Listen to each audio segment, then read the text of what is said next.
Hello viewers, আসসালামু আলাইকুম। Smart way online একাডেমির পক্ষ থেকে সবাইকে স্বাগত। আজকে আমরা আলোচনা করব ওয়ার্ক স্টাডি অফিসার, প্রোডাকশন এবং আই। ওয়ার্ক স্টাডি অফিসার আইর সাথে সম্পর্ক আছে এবং প্রোডাকশনের সাথে সেটি সরাসরি সম্পৃক্ত। সো আমরা আজকে আলোচনা করব ওয়ার্ক স্টাডি অফিসার হিসেবে আপনি যদি জব ইন্টারভিউ দিতে চান বা জব ফেস করতে চান বা কোন টেক্সটাইলে জব নিতে চান, ইচ্ছুক বা ভালোবাসেন, তাহলে আপনার জন্য আজকের এই ভিডিওটি। সো ভিডিওটি শেষ পর্যন্ত দেখার জন্য অনুরোধ করা হলো।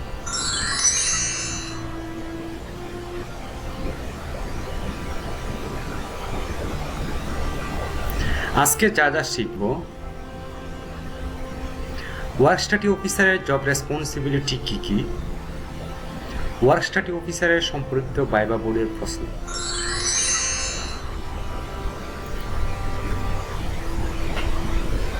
ওয়ার্ক স্টাডি অফিসারের জব রেসপন্সিবিলিটি কী কী, সে বিষয়টি আমরা এখন বিস্তারিত আলোচনা করব। ভিডিওটি ধৈর্য ধারণ করে দেখার জন্য অনুরোধ করা হলো। Responsible for simplify all production operation, অর্থাৎ প্রোডাকশন প্রসেস সম্পর্কে আপনাকে অবশ্যই ধারণা রাখতে হবে ফুলফিলভাবে। অর্থাৎ আপনি যদি ওয়ার্ক স্টাডি অফিসার হিসেবে জয়েন করতে চান, সেক্ষেত্রে আপনাকে অবশ্যই প্রোডাকশন যে A to Z স্পেসিফিক যেগুলো প্রসেসগুলো রয়েছে সেগুলো আপনাকে জানতে হবে। Pre sampling comments for pattern and sample, অর্থাৎ আপনার প্রি স্যাম্পল সম্পর্কে বা যে কমেন্টসগুলো দেওয়া প্রয়োজন বা একজন বায়ার রিকোয়ারমেন্ট অনুযায়ী যে স্যাম্পলগুলো আপনাকে দিয়েছে, সেই স্যাম্পল অনুযায়ী যদি আপনি পড়াশোনা না করতে পারেন, সেই জন্য আপনাকে কী কমেন্টস করতে হবে বা প্যাটার্নে কোনো সমস্যা আছে কি না, স্যাম্পলে কোনো প্রবলেম আছে কি না, এই জিনিসগুলো আপনাকে অবশ্যই বা এই বিষয়গুলো আপনাকে জানতে হবে। Follow up all sample production process, অর্থাৎ স্যাম্পলের অল প্রসেসটাকে আপনাকে অবশ্যই জানতে হবে। ধারাবাহিকভাবে যে ফ্লো চার্ট একটি আইটেম কমপ্লিট করতে বা একটি স্যাম্পল কমপ্লিট করতে যে প্রসেসগুলা ডেভেলপ করা হয়, সেই প্রসেসগুলো সম্পর্কে আপনাকে স্বচ্ছ ধারণা রাখতে হবে এবং সেটি আপনাকে অবশ্যই অ্যাপ্লাই করতে হবে।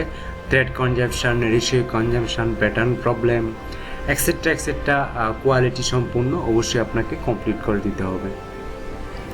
Style evaluation, risk and critical path analysis, আপনাকে অবশ্যই স্টাইলিশ মিস্টেক করা যাবে না। এখানে যে স্টাইলিশের যে কিছু মিস্টেক হয় সেই দিকে আপনাকে খেয়াল করতে হবে এবং ক্রিটিক্যাল পথগুলো আছে, প্যাথগুলো আছে, যেগুলো ক্রিটিক্যাল প্রসেসগুলো আছে, সেই প্রসেসগুলো আপনাকে অবশ্যই মেনটেন করতে হবে এবং সেগুলো অ্যানালাইসিস করতে হবে। এই কাজগুলো আপনাকেই করতে হবে as a work study officer হিসেবে। Responsible for making operation bulletin, আপনাকে অবশ্যই অপারেশন বুলেটিন তৈরি করতে হবে, আপনাকে প্ল্যান দিতে হবে, মান্থলি প্ল্যান, উইকলি প্ল্যান, তারপর ইয়ারলি প্ল্যান, বা একটি প্রোডাকশান করতে কতটুকু সময় লাগে, টাইম লাইন দিতে হবে, ডেট লাইন দিতে হবে, আপনাকে ডেলিভারি কবে দিবেন, এক্সেট্রা এক্সেট্রা আপনাকেই মনিটরিং করতে হবে। প্রাইমারি কস্টিং প্রোডাক্টিভিটি, অর্থাৎ আপনাকে অবশ্যই প্রাথমিক যে একটি কস্ট হয় একটি স্যাম্পল তৈরি করতে, সেটাও আপনাকে রিপোর্ট করতে হবে। কত টাকা কস্টিং আপনি চান, আপনি কতদিন কাজ করতে পারবেন, আর্টিজানের চাহিদাটা কী, ডিমান্ডটা কী, বর্তমান বাজারের দ্রব্যমূল্য বা বাজারের যে চাহিদা সেই অনুযায়ী আপনাকে একটি কস্ট তৈরি করতে হবে, দেন আপনাকে বায়ারকে দিতে হবে, সেই অনুযায়ী কস্টিং আপনাকে তারা অ্যাপ্রুভ করে দেবে। Operation breakdown and making layout plan, আপনাকে অবশ্যই অপারেশন ব্রেকডাউন করতে হবে, আপনাকে অপারেশন বা কার্যক্রমের যে ধারা সেগুলা আপনাকে মেনটেন করতে হবে। তারপর লেআউট, প্রত্যেকটা প্রোডাক্টেরই লেআউট আছে, প্রত্যেকটা আইটেমই আপনাকে প্রসেসগুলো আপনার ডেভেলপ করতে হবে, ইমপ্রুভ করতে হবে এবং সেই লেআউট অনুযায়ী আপনাকে অবশ্যই কাজ করতে হবে। Arrange attachment folder and necessary missing, অর্থাৎ আপনার অ্যাক্সেসরি আছে বা আননেসেসারি কিছু কার্যকলাপ আছে যেগুলো আপনাকে অ্যাটাচ করতে হবে, রিপোর্টিং করতে হবে, ডকুমেন্টারি করতে হবে। আপনি এটি স্যাম্পল কমপ্লিট করার ক্ষেত্রে আপনাকে কী কী ডকুমেন্টারি রাখা প্রয়োজন, কী কী রেকর্ড রাখা প্রয়োজন, বা কী প্রবলেম আপনি আইডেন্টিফাই করছেন সেটি কীভাবে সমাধান দেবেন, এক্সেট্রা এক্সেট্রা আপনাকে ডকুমেন্টারি রাখতে হবে। অ্যাটেন্ড প্রি প্রোডাকশন মিটিং, অবশ্যই আপনাকে প্রতি সপ্তাহে একবার একটি প্রি প্রোডাকশন মিটিং করতে হবে। প্রি প্রোডাকশনের মিটিং নিয়ে আমি একটি ভিডিও দিয়েছি, আপনারা সেই ভিডিওটি দেখে আসবেন। আর প্রি প্রোডাকশন দ্যাটস মিন আপনি বাল্ক প্রোডাকশন যাওয়ার আগে আপনি একটি স্যাম্পল যে তৈরি করবেন, সাইজ ওয়াইজ স্যাম্পল, তারপর সেলসম্যান স্যাম্পল, ফটোশ্যুট স্যাম্পল, আপনার বিভিন্ন ধরনের স্যাম্পল বা সাইজ ওয়াইজ স্যাম্পল তৈরি করে প্রি প্রোডাকশান এপ্রুভ আনার পরে দেন আপনি বাল্ক প্রোডাকশানে যেতে হবে। আপনার বাইরের কাছ থেকে সেই প্রি প্রোডাকশানটা কমপ্লিট করে আপনাকে বাইরের কাছ থেকে অনুমোদন এনে দেন আপনি বাল্ক প্রোডাকশানে যাবেন।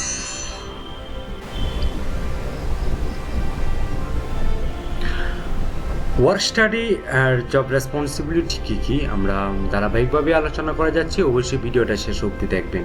Capacity study, follow up study, time study, এটি খুবই ইম্পর্টেন্ট। ওয়ার্ক স্টাডি অফিসার এবং আই অফিসারের ক্ষেত্রে এই তিনটা স্টাডি আপনাকে প্রতিদিনই করতে হবে। ক্যাপাসিটি স্টাডি, এটি কোম্পানির কী ধরনের ক্যাপাসিটি, এটি লাইন বা একটি সেকশানের কী ধরনের ক্যাপাসিটি থাকতে পারে, এটি কোম্পানির ক্যাপাসিটি কীভাবে নির্ণয় করবেন সেটি নিয়ে আপনাকে স্টাডি করতে হবে প্রতিদিনই। বা একটি নতুন স্টাইল এসেছে বা অর্ডার এসেছে আপনার হাতে, সেই অর্ডারটা ক্যাপাসিটি স্টাডিটা কীভাবে করবেন, কীভাবে সেট করবেন, কীভাবে লাইন সেট করবেন, ফলো আপ কীভাবে দিবেন এবং টাইম ক্যালকুলেশন আপনি কীভাবে করবেন, এ টু জেড আপনাকেই করতে হবে as a work study officer হিসেবে। Innovation method study, work place arrangement, আপনাকে উদ্যোক্তা হতে হবে। ইনোভেশন নিজে উদ্যোগ নিয়ে বা মেথড স্টাডি করতে হবে, আপনাকে অবশ্যই প্রসেসগুলো স্টাডি করতে হবে। যে একটি স্টাইল নতুন এসেছে সেই স্টাইল অনুযায়ী সেই স্টাইলে আমি নতুন যে প্রসেসগুলো ডেভেলপ করা প্রয়োজন সেই প্রয়োজনগুলো আপনাকে অ্যানালাইসিস করতে হবে। ওয়ার্ক প্লেস অ্যারেঞ্জমেন্ট করতে হবে, আপনার র মাল থেকে শুরু করে একদম প্রোডাক্টটা কমপ্লিট হওয়া পর্যন্ত বা শিপমেন্ট পর্যন্ত আপনাকে অবশ্যই সেটা ফলো আপে রাখতে হবে। এটা হচ্ছে আপনারই কাজ ওয়ার্ক স্টাডি অফিসার হিসেবে, এবং আই অফিসার হিসেবে একই সেম কাজ হতে পারে। সো আমি আই হিসেবে অন্য একদিন একটি ভিডিও দিব, আপনারা অবশ্যই সেই ভিডিওগুলো দেখবেন। Responsible for implementation of 5S activities, আপনাকে ওয়ার্ক স্টাডি অফিসার হিসেবে আপনাকে 5S মেনটেন করতে হবে এবং সেটা বাস্তবায়ন করতে হবে দায়িত্বশীল ভাবে, সেটাকে আপনাকে অবশ্যই সেটা পালন করতে হবে। কারণ 5S আই ডিপার্টমেন্টই সাধারণত 5Sটাকে কন্ট্রোল করার চেষ্টা করে। 5S নট অনলি ডেস্ক পরিষ্কার করা বা অফিস পরিষ্কার করা, 5S দ্যাটস মিন আপনার কর্মীদেরকে বা কাজটাকে সুন্দরভাবে গুছিয়ে আপনার কর্মীদেরকে ডিস্ট্রিবিউশন করা, এলোকেটেড করা, সেটা হচ্ছে আপনার কাজ। একটি কাজ স্বচ্ছভাবে পরিষ্কারভাবে বা প্রসেস মেনটেন করে আপনি কীভাবে পরিচালনা করবেন সেটার দায়িত্ব কিন্তু আপনার। সো এটাকেও 5S বলা হচ্ছে।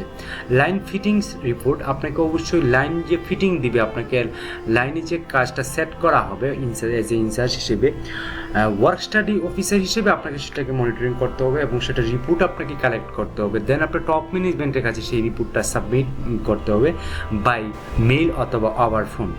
Order change over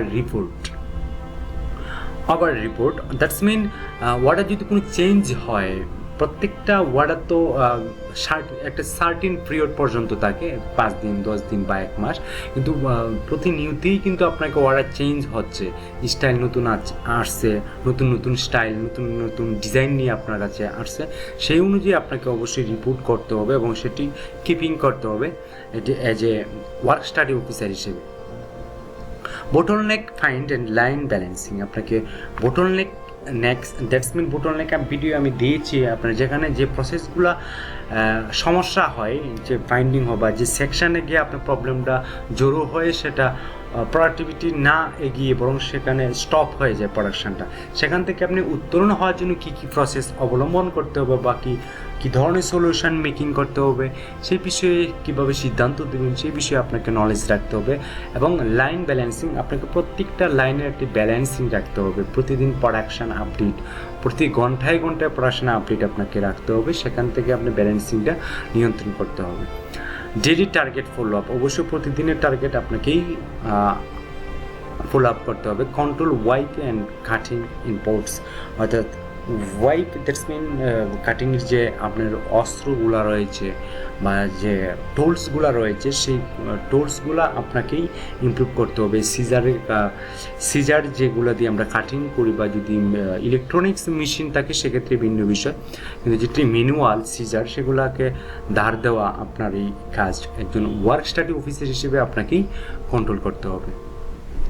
working on wastage minimisation, আপনাকে অবশ্যই ওয়েস্টেজটাকে মিনিমাইজ করতে হবে।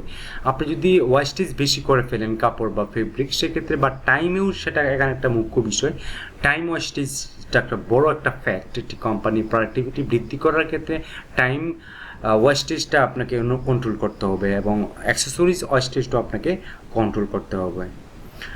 Operator skill and performance assessment, আপনাকে অবশ্যই আর্টিজেন যারা আছে যারা কাজ করে তাদেরকে আপনি অবশ্যই ফাইন্ডিং করতে হবে, তাদের যে স্কিল ডেভেলপ কীভাবে করা যায়, কীভাবে ট্রেন আপ করা যায় সেই বিষয়টিও আপনাকে করতে হবে। প্রতি মাসে একটা ট্রেনিংয়ের ব্যবস্থা করতে হবে এবং সেই পারফরমেন্সটা আপনাকেই মূল্যায়ন করতে হবে as a work study officer হিসেবে। যদি আপনি ওয়ার্ক স্টাডি অফিসার হিসেবে জয়েন করতে চান তাহলে আপনাকে এ ধরনের কাজ আপনাকে করতে হবে।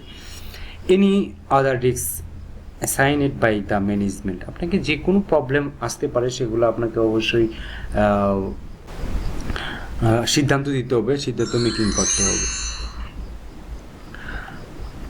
আমরা এখন আলোচনা করব ওয়ার্ক স্টাডি অফিসারের ভাইভা বোর্ডে কী কী প্রশ্ন ধরতে পারে। এই বিষয়টি আমরা গত ভিডিওতেও আমরা আই ম্যানেজার হিসেবে দিয়েছিলাম, সেখান থেকে আমরা কালেক্ট করেছি, কারণ এই বিষয়গুলো এখানে যে বিষয়গুলো আলোচনা করব সেইগুলো নিয়ে আপনাকে প্রশ্ন ধরতে পারবে ভাইভা বোর্ডে। কারণ আই ডিপার্টমেন্ট আর ওয়ার্ক স্টাডি ডিপার্টমেন্টটা সেম একটি কাছাকাছি একটি ডিপার্টমেন্ট। ওয়ার্ক স্টাডি সাধারণত আই ডিপার্টমেন্টরাই কন্ট্রোল করে থাকে, কারণ ওয়ার্ক স্টাডি অফিসার এটা আইরাই করে থাকে সাধারণত। দ্য ক্যাপাসিটি স্টাডি করতে হবে, টাইম স্টাডি করতে হবে, মেথড স্টাডি করতে হবে, মোশন স্টাডি করতে হবে অ্যান্ড ওয়ার্ক স্টাডি করতে হবে। এই বিষয় সম্পর্কে যদি আপনার ভালো ধারণা থাকে তাহলে আপনাকে এখান থেকে প্রশ্ন করতে পারে যে টাইম স্টাডি কাকে বলে, মেথড স্টাডি কাকে বলে, মোশন স্টাডি কাকে বলে, এক্সেট্রা এক্সেট্রা। লাইন লেআউট সম্পর্কে আপনাকে প্রশ্ন করতে পারে, লাইন ব্যালেন্সিং সম্পর্কে প্রশ্ন করতে পারে, অপারেশন বুলেটিন সম্পর্কে আপনাকে প্রশ্ন করতে পারে, এসএমবি সম্পর্কে কোয়েশ্চেন করতে পারে, সিএম সম্পর্কে কোয়েশ্চেন করতে পারে, লাইন অ্যান্ড ইফিসিয়েন্সি ক্যালকুলেশন সম্পর্কে আপনাকে কোয়েশ্চেন করতে পারে। আমি এখানে যে আপনার ডিসপ্লেতে দেখতে পাচ্ছেন এই বিষয়গুলো যদি আপনি স্টাডি করে যান আশা করি আপনার চাকরিটাই ভালো হবে, বেস্ট হবে। প্রোডাকশন টার্গেট সেট কীভাবে করতে হয় সেই বিষয়টি আপনাকে জানতে হবে। Making operation breakdown from sketch আর স্যাম্পল সম্পর্কে আপনাকে কোয়েশ্চেন করতে পারে। Remove bottleneck from the production line থেকে কীভাবে আপনি বটলনেকটা রিমুভ করবেন এই ধরনের কোয়েশ্চেন করতে পারে। Follow up WIP that's mean working process সম্পর্কে আপনাকে ধারণা দিতে পারে বা কোয়েশ্চেন করতে পারে। থ্রেড কনজামশন সম্পর্কে আপনাকে কোয়েশ্চেন করতে পারে। ইমপ্লিমেন্টিং লার্ন টুলস ক্যানন হিজন টিপিএম টিকিউএম 5S8 সম্পর্কে আপনাকে প্রশ্ন ধরতে পারে। Recruitment manage the skill assessment same for all production operation সম্পর্কে আপনাকে কোয়েশ্চেন করতে পারে। যাই হোক, আশা করি আপনারা বুঝতে পারছেন যে এই যা ডিসপ্লেতে আপনারা দেখতে পাচ্ছেন এই বিষয়ে যদি আপনারা ভালোভাবে যদি প্রশ্ন তৈরি করার প্রিপারেশান নিয়ে যদি আপনি ইন্টারভিউ বোর্ডে আপনি ফেস করেন তাহলে আপনি আশা করেন আপনি এখান থেকে 80 মার্ক আপনাকে প্রশ্ন করতে পারে। কারণ আপনি যে ডিপার্টমেন্টে চাকরি করতে চান বা যে পজিশনটাতে জব করতে চান সেই রিলেটেড আপনাকে সাধারণত বেশি প্রশ্ন করে থাকে এবং প্রিভিয়াস ফ্যাক্টরিতে কী ধরনের এক্সপিরিয়েন্স অর্জন করেছেন সেই বিষয়েও আপনাকে কোয়েশ্চেন করতে পারে এবং আপনার এই যে কোম্পানিতে জয়েন করতে চাচ্ছেন কেন এই বিষয়টা নিয়ে কোয়েশ্চেন করতে পারে। এবং আমাদের ফ্যাক্টরি সম্পর্কে অনেক কোয়েশ্চেন ধরতে পারে। আমাদের বলতে এখানে বোঝাচ্ছি আমি যে আপনি যে কোম্পানিতে ভাইভা দিতে চাচ্ছেন সেই কোম্পানিতে কী কী চ্যালেঞ্জিং থাকতে পারে বা আপনি সেই চ্যালেঞ্জিং আপনি ধারণ করতে পারবেন কিনা, ফেস করতে পারবেন কিনা সেই বিষয়ে প্রশ্ন করতে পারে। সো ভিডিওটা আমি আর বেশি লম্বা করব না, আশা করি বুঝতে পারছেন এবং বেসিক একটি আইডিয়া পেয়েছেন যে ওয়ার্ক স্টাডি অফিসার কী ধরনের কাজ বা রেসপন্সিবিলিটি হতে পারে বা কী ধরনের কোয়েশন আসতে পারে। আপনারা অবশ্যই নেটে বা বিডি জবসে সার্চ করে নেবেন এবং প্র্যাকটিস করবেন, অবশ্যই উপকৃত হবেন। আর এই ভিডিওটা থেকে বা আমার যে ভিডিওগুলো দিয়েছি জব রেসপন্সিবিলিটি সম্পর্কে, সেই ভিডিওগুলো দেখার পর যদি আপনার ভিডিওগুলো ভালো লাগে বা কোনো উপকারিতা আসে, তাহলে অবশ্যই আমাকে সাবস্ক্রাইব করে আমাকে অনুপ্রাণিত করবেন। কারণ আপনার স্কিল ডেভেলপ নিয়ে আমি কাজ করছি। আপনি ওয়ার্ক প্লেসে বা গার্মেন্টস বা টেক্সটাইল জগতে আপনি কী ধরনের কোয়েশন করতে চান বা কী ধরনের কমেন্টস করতে চান সেই বিষয়ে আপনি মনস্থির করে আমাকে কমেন্টস করেন, আমি সেই বিষয়ে ভিডিও আমি আপলোড করব। আমাকে বেশ কয়েকটা কমেন্টস দিয়েছে ভাইয়েরা, আমার ভিউয়ার্স যারা আছেন তারা বলেছে ম্যানেজমেন্ট ট্রেনি হিসেবে কাজ করলে কেমন হয় বা টেক্সটাইলে কাজ করলে কেমন হয় বা টেক্সটাইলে কত বেশ কয়েকটা ভিডিও যদি আপনি দিতেন যে ফেভারিট জবগুলো আছে। আমি আশা করি আপনারা যদি আমার পাশে থাকেন তাহলে অবশ্যই ধারাবাহিকভাবে সেই ভিডিওগুলোও পেয়ে যাবেন। আমি যেহেতু একটি জব করি প্রাইভেট একটি সেক্টরে আমি আছি, সেক্ষেত্রে আপনারা অবশ্যই ফলদায়ক কিছু পাবেন। আর যারা কমেন্টস করেছেন ইতিমধ্যে তারা অবশ্যই সেই রিলেটেড ভিডিওটি ইতিমধ্যে পেয়ে যাবেন। আমি কাজ করছি আপনাদের কমেন্টসগুলো নিয়ে। আর আপনিও যদি এই মুহূর্তে ভিডিওটা দেখে থাকেন তাহলে অবশ্যই আপনিও কমেন্টস করতে পারেন যে কোন বিষয় বা কোন জবটা আপনার ফেভারিট বা সসফুল হয়, সেই বিষয়টি লিখে আমাকে কমেন্টস করে জানাতে পারেন। আমি ধারাবাহিকভাবে আপনারা প্রত্যেকটা কমেন্টসের যে ভিডিওগুলো চাচ্ছেন সেগুলো দেওয়ার চেষ্টা করব।